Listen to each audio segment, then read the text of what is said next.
Tengo aquí una carta de Hayek que nos escribió en el año 1979, cuando estábamos organizando en la Universidad de Salamanca la primera reunión de la Sociedad Montpellerin. Y con motivo de esta reunión, Hayek nos escribió una carta que dice literalmente lo siguiente.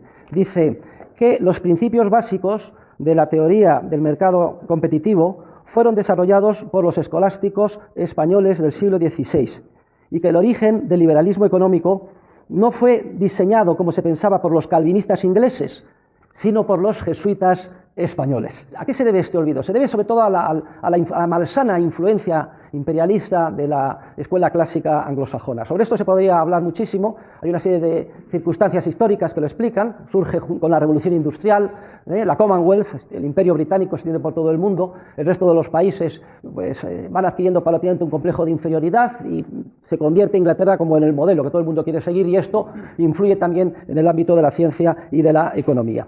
Aquí hay un libro nefasto que ha hecho un daño tremendo, que es La riqueza de las naciones, publicado por Adam Smith en el año 1776 y que se considera a nivel académico, o se consideraba hasta ahora, que supone ese hito que indica el nacimiento de la ciencia económica como disciplina científica. Pero la verdad es que este libro inocula en la historia de nuestra disciplina pues 3 virus letales. En primer lugar, introduce la teoría objetiva del valor, según la cual el valor de las cosas viene determinado por el coste de producción de las mismas. Luego ya los discípulos de Adam Smith lo elaborarían todavía más, y ese coste, el coste predominante, pues es el coste del trabajo, la teoría objetiva del valor trabajo.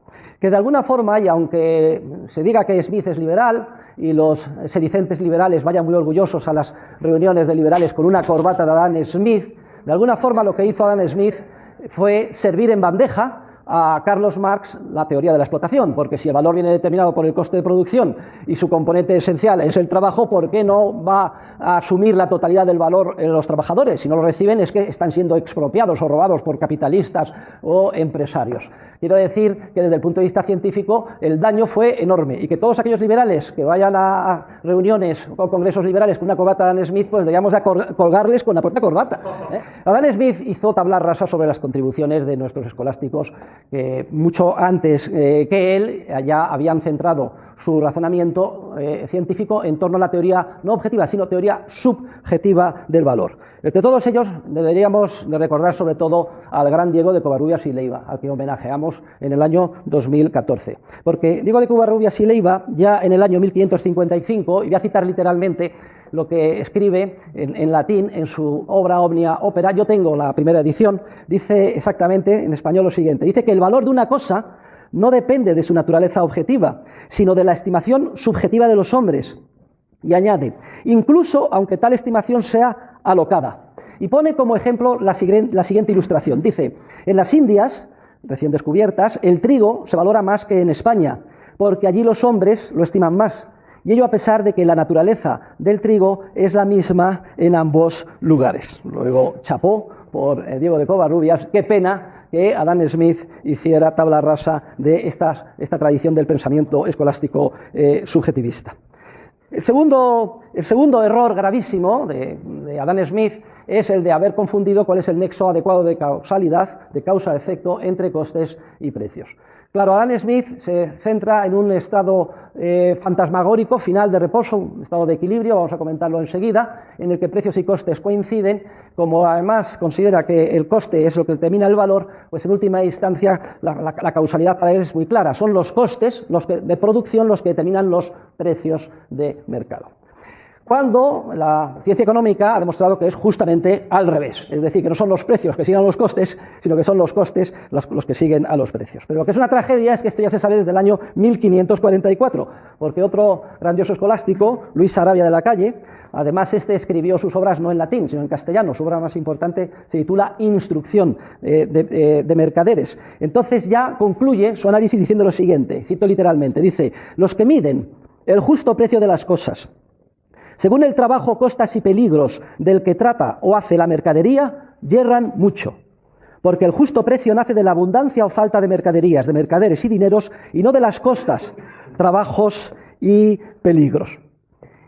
Y me he referido ya implícitamente al tercer error, que es el más grave de todo el enfoque de Smith, que luego continúan sus sucesores, empezando por Ricardo y terminando con John Stuart Mill y pasando por el caso más extremo que sería el de Jeremías Bentham.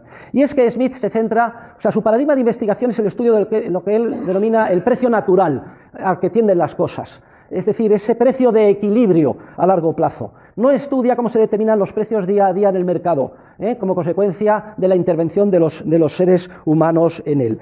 Introduce e inocula el vacilo del análisis del equilibrio en la ciencia económica, que de alguna forma ha supuesto el centro sobre el que se ha desarrollado toda la ingeniería social fomentada por la economía del bienestar y que ha alimentado a todos los tecnócratas e ingenieros sociales que se empeñan en dirigir nuestras vidas y en planificar nuestras sociedades.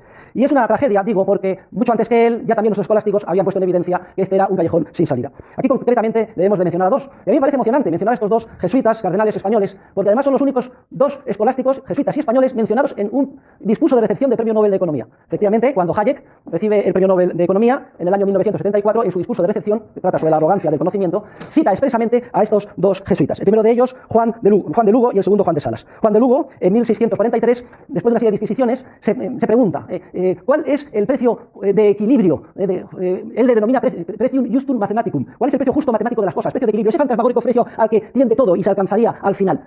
Y concluye, dice literalmente que pretium justum mathematicum licet soli deo notum. Es decir, que el precio justo o matemático de las cosas, razona, depende de tan inmensa cantidad de circunstancias particulares que solo Dios puede llegar a conocerlo.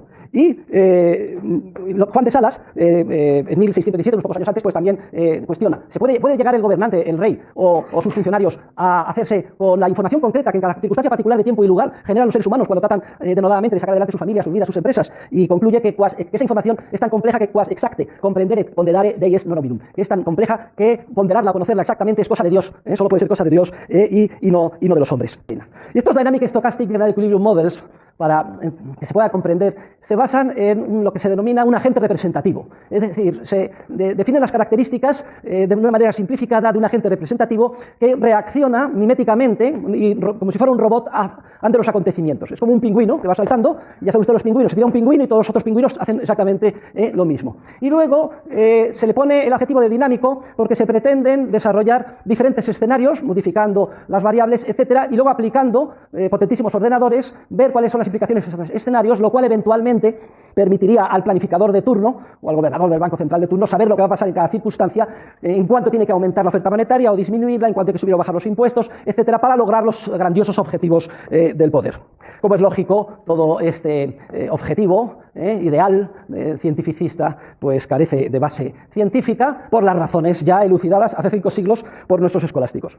Pero me agrada simplemente comentar que el gran artífice de la crisis, de la gran recesión, que todavía nos sigue afectando, última, el que fue presidente de la Reserva Federal de Estados Unidos, Alan Greenspan, y por lo menos él reconoce, y luego en comentarios, una entrevista que le hicieron para Time expresamente lo dice, que todos los modelos fracasaron. Y sobre todo fue espectacular el fracaso del modelo más sofisticado en el que se había invertido más millones de dólares, se habían intervenido más centenares de los más brillantes mentes matemáticas en Estados Unidos, el modelo de la Reserva Federal. Y también fracasó el modelo del Fondo Monetario Internacional y el modelo de Goldman Sachs. ¿Y por qué fracasaron todos esos modelos? Porque la vida real no está protagonizada por pingüinos, ni está protagonizada por agentes representativos. Y a pesar de que tú pongas toda tu confianza en los ordenadores y en los programas, al final esos modelos no son capaces de coger la inmensa riqueza y variedad que se genera día a día en el mercado por todos nosotros y nuestros congéneres, y somos 7.000 millones de hormiguitas creativas en el mercado, porque dejan fuera precisamente a la capacidad esencialmente creativa del ser humano, es decir, a su capacidad eminentemente empresarial.